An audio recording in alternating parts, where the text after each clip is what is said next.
Innal hamdalillah nahmaduhu wa nasta'inuhu wa nastaghfiruh wa na'udzu billahi min shururi anfusina wa min sayyiati a'malina may yahdihillahu fala mudilla lahu wa may yudlil fala hadiya lahu asyhadu an la ilaha illallah wahdahu la syarika lahu wa asyhadu anna muhammadan 'abduhu wa rasuluhu la nabiyya ba'dahu Allahumma shalli 'ala nabiyyina Muhammadin sayyidil mursalin wa ala alihi wa ashabihi wa man tabi'ahum bi ihsanin ila yaumiddin.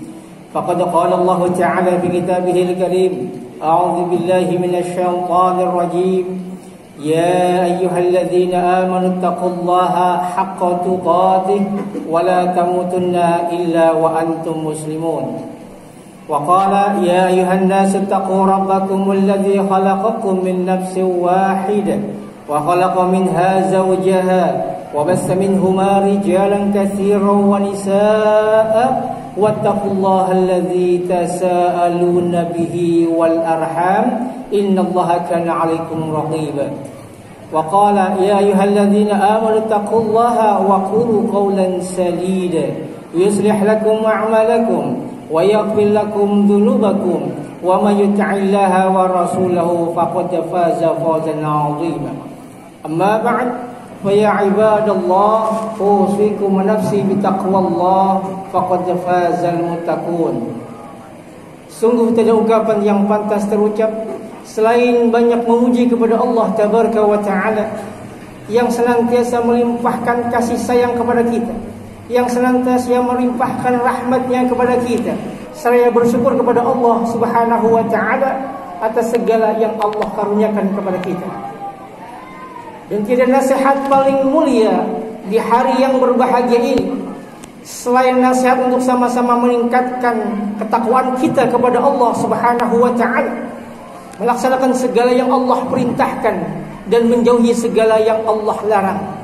Karena hanya dengan ketakwaanlah yang akan mampu menghantarkan kita menuju sebuah kebahagiaan, bukan hanya ketika hidup di dunia, terlebih kebahagiaan di akhirat nanti. Salawat dan iring salam semoga senantiasa tercurah limpah kepada uswah dan qudwah kita, Nabi kita Muhammad sallallahu alaihi wasallam, serta keluarganya, para sahabatnya dan orang-orang senantiasa istiqamah dalam sunnahnya hingga hari kiamat kelak. Hadirin sidang salat Jumat rahimana wa iyyakum ajma'in. Di awal khutbah ini izinkan khatib mengawali dengan sebuah kisah inspiratif yang semoga kita bisa mengambil pelajaran di dalamnya. Disebutkan ada sekelompok alumnus dari sebuah universitas ternama berkunjung ke rumah salah seorang dosen senior setelah sekian lama mereka lulus, setelah mereka menggapai kesuksesan, setelah mereka semua mendapatkan kedudukan, status ekonomi dan sosial yang matang. Hadirin rahmati Allah, setelah mereka saling menyapa dan berbasa-basi, mulailah mereka mengeluhkan pekerjaan masing-masing. Mulai dari jadwal yang begitu padat, pekerjaan yang mengikat, dan beban-beban lainnya yang membuat mereka ingin berteriak. Setelah mendengar cerita dan keluhan dari para mantan mahasiswanya, sang dosen pun masuk ke dalam rumah. Selang tidak begitu lama, sang dosen keluar dengan membawa nampan yang di atasnya terdapat tekok besar berisikan kopi dengan berbagai jenis cangkir. Sebagian cangkir terlihat begitu indah, warna dan ukirannya yang bernuansa mewah. Namun juga ada cangkir plastik yang murah yang biasa digunakan oleh orang-orang miskin di rumah. Lalu kemudian sang dosen pun memerintahkan kepada para mantan mahasiswanya untuk menuangkan kopi ke dalam cangkir yang telah disediakan. Maka bergegaslah para mantan mahasiswa tersebut mengambil cangkir masing-masing dan menuangkan kopinya. Ketika para mantan mahasiswanya memegang cangkirnya, sang dosen pun berkata, "Tidakkah kalian menyadari bahwa kalian hanya memilih cangkir yang bagus saja? Manusiawi kiranya ketika masing-masing dari kalian berharapkan menggapai sesuatu yang lebih istimewa. Tetapi sadarkah kalian bahwa itulah yang seringkali membuat kalian gelisah? Sejatinya yang kalian butuhkan adalah kopinya, tetapi kalian hanya terfokus kepada cangkirnya. Kalian hanya memilih cangkir yang mewah saja, tidak mau memilih cangkir yang plastik. Andaikan kehidupan itu adalah kopi, maka pekerjaan, kedudukan, kekayaan, status ekonomi sosial adalah cangkirnya. Jadi itu semua adalah merupakan perkakas yang membungkus kehidupan. Adapun kehidupan itu sendiri adalah kopi yang tidak akan berubah, baik dituangkan di cangkir yang mewah atau dituangkan di cangkir yang murah, tetap bernama kopi, tidak akan berubah.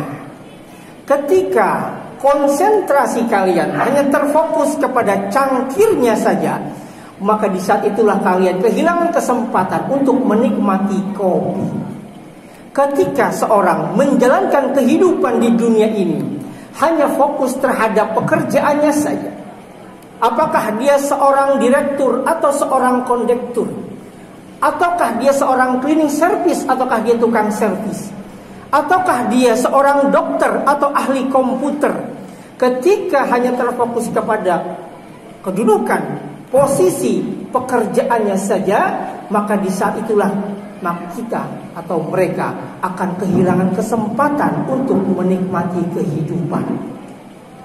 Hadirin rahmati Allah, nikmatilah kehidupan ini. Sejatinya kita sedang dipersilakan untuk menikmati kehidupan siapapun kita. Apakah kita seorang karyawan atau seorang pedagang? Sejatinya kita dipersilakan untuk menikmati kehidupan ini. Bersyukurlah bahwa kita masih diberikan nikmat bernafas, sehingga kita bisa menambah saldo kebaikan kita, bisa menambah amal timbangan kebaikan kita, bisa mengurangi dosa kesalahan kita dengan banyak istighfar, bisa menghapus kesalahan dosa kita dengan bertobat kepada Allah dengan adanya nikmat hidup. Maka fokuslah pada kehidupan itu, jangan terfokus dengan cangkir perkakas yang menyibukkan kita. Lihatlah ketika kalian memegang cangkirnya, tidakkah kalian akan melihat cangkir yang dipegang oleh orang lain dengan berkata, bagus mana cangkirku dengan cangkirnya? Hadirin rahmati Allah, inilah penyakit akut yang diderita oleh banyak manusia. Banyak manusia yang hidup di dunia ini, hidupnya tidak bahagia karena mereka tidak bersyukur kepada Allah Subhanahu wa ta'ala atas nikmat yang mereka punya. Setinggi apapun kesuksesannya, ia selalu memikirkan apa yang dimiliki oleh orang lain.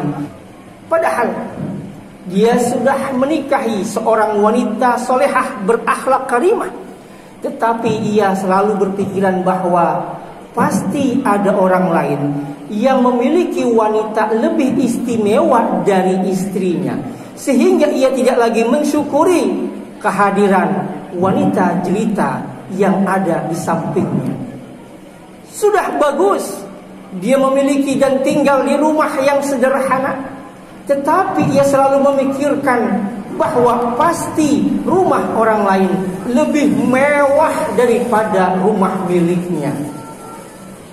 Setinggi apapun yang ia miliki, sehebat apapun yang ia punyai, selalu yang ada dalam pikirannya apa yang dimiliki oleh orang lain, sambil berkata, aku belum punya apa yang mereka punya. Hadirin rahmati Allah, Rasulullah SAW dalam hadis yang diriwayatkan oleh Imam Al-Bukhari dalam kitab Adabul Mufradnya, Imam At-Tirmidzi dalam kitab Sunannya, beliau SAW bersabda, man asbaha minkum aminan fi sirbihi mu'afan fi jasadihi 'inda quti yaumihi faka'annama hizat lahu dunya.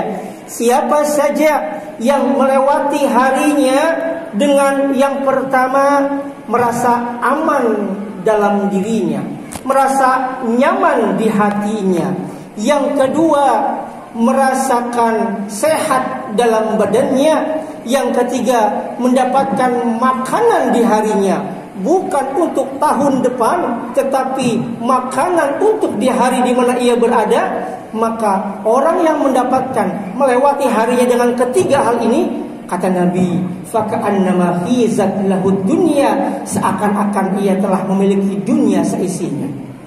Hadirin, adakah selain tiga hal yang dicari manusia selain apa yang disabdakan oleh Rasulullah SAW? Siang malam ia banting tulang, peras keringat, kadang kepala menjadi kaki, kaki menjadi kepala. Bukankah yang ia cari bisa merasa aman tinggal di rumah sendiri? Bukankah yang ia cari bisa merasakan badan sehat sehingga bisa melaksanakan aktivitas secara mandiri? Bukankah yang ia cari bisa mendapatkan makanan di hari ini? Orang yang mendapatkan ketiga hal itu di harinya, maka sejatinya kata Nabi, ia telah mendapatkan dunia seisinya. Namun hadirin sidang salat Jumat rahimana wa iyyakum ajma'in, tidak sedikit di antara kita yang terlalu gelisah memikirkan masa depannya, tetapi melupakan di hari di mana ia berada, sehingga apa yang terjadi, ia tidak bisa menikmati harinya dan belum tentu ia bisa hidup di masa mendatang. Ia terlalu sibuk memikirkan apa yang dimiliki oleh orang lain, bahwa itu belum saya punya, belum dimilikinya. Tapi dia lupa terhadap apa yang telah dimilikinya. Apa yang terjadi? Ia tidak bisa menikmati apa yang telah dimilikinya, dan ia belum tentu bisa menggapai apa yang dimiliki oleh orang lain. Sejatinya Allah hadirkan kita di muka bumi ini adalah untuk tujuan mulia, untuk beribadah kepada Allah Subhanahu wa taala. Sebagaimana Allah firmankan di surah Az-Zariyat ayat 56, "Wa ma khalaqtul jinna wal insa illa liya'budun." Tidakkah kuciptakan jin dan manusia melainkan untuk beribadah kepadaku, kata Allah Subhanahu wa taala. Adapun dunia seisinya, Allah hadirkan pekerjaan, kedudukan, kekayaan dan sebagainya adalah sebagai sarana untuk menunjang tujuan utama. Tetapi tidak sedikit di antara kita sibuk dengan sarana, lupa dengan tujuan utama.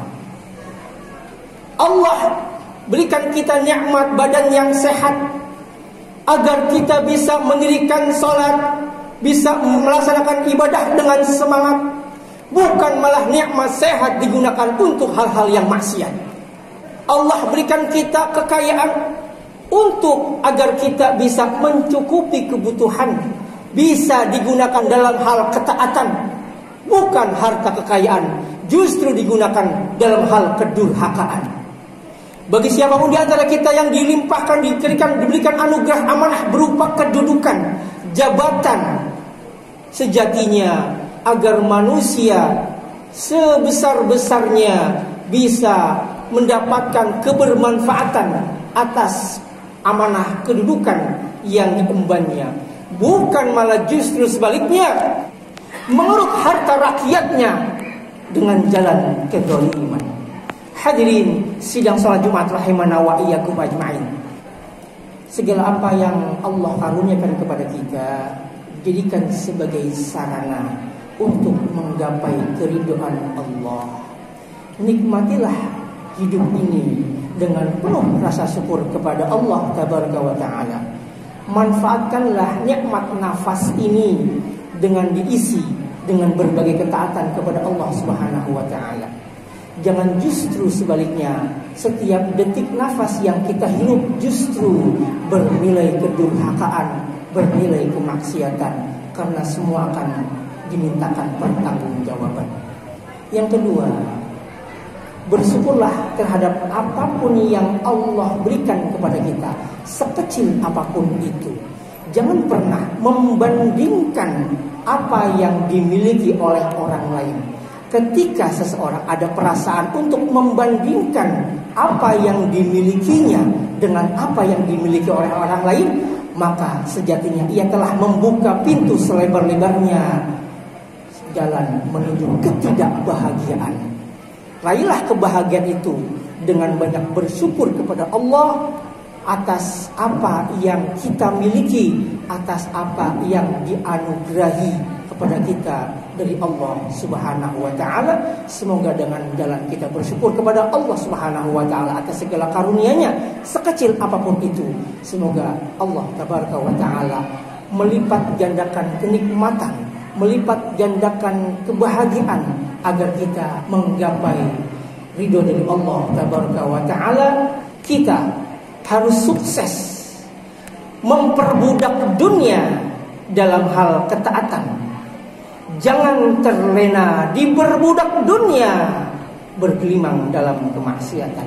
Aku qouli hadza wa astaghfirullah li wa lakum fastaghfiruhu innahu huwal ghafurur